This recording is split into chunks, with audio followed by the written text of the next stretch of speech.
ముందుగా సనాతన ధర్మ కుటుంబీకులందరికీ కూడా శుభాభివందనాలు. ఈరోజు నేను మీతో చర్చించాలనుకుంటున్న అంశం అష్టసిద్ధులంటే ఎవరు? భారతీయ తత్వశాస్త్రంలో సిద్ధి అన్న మాటకు చాలా గొప్ప ప్రాముఖ్యత ఉంటుంది. సాధకుడు యోగ మార్గంలో ముందుకు సాగుతున్నప్పుడు ఒక స్థాయిలో అతను భౌతికమైన సూత్రాలను దాటిపోతాడని చెప్పేదే మన యోగం. అప్పుడు అతనికి సిద్ధించే శక్తులే సిద్ధులు.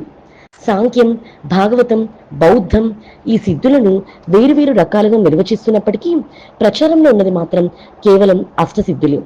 వాటిని మనం శ్లోకం రూపంలో చెప్పాలంటే అనిమ మహిమ చైవ గరిమ లగిమ తదా ప్రాప్తి ప్రాకామ్యమీసిత్వం వసిత్వం చాష్ట సిద్ధయ.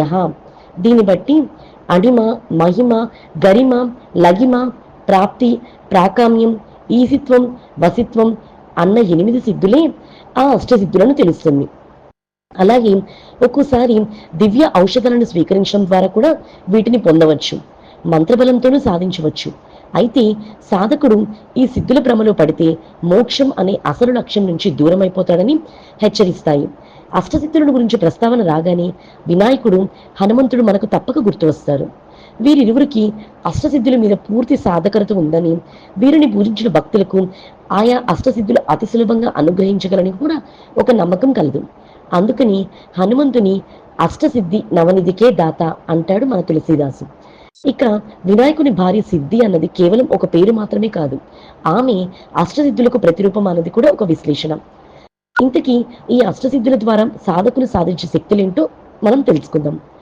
అనిమి అనగా శరీరాన్ని అతి సూక్ష్మ రూపంలోకి తీసుకురాగలడం. మహిమ ఎంత పెద్దగానైనా శరీరాన్ని మార్చేయగలగడం.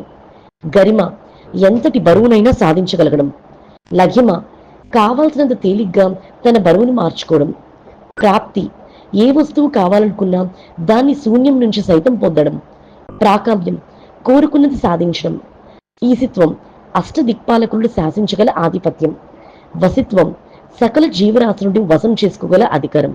మరి తెలుసుకున్నారు కదా అష్టసిద్ధుల గురించి. ఈ వీడియో చూసిన మీ అందరికీ కూడా కృతజ్ఞతలు. ముందు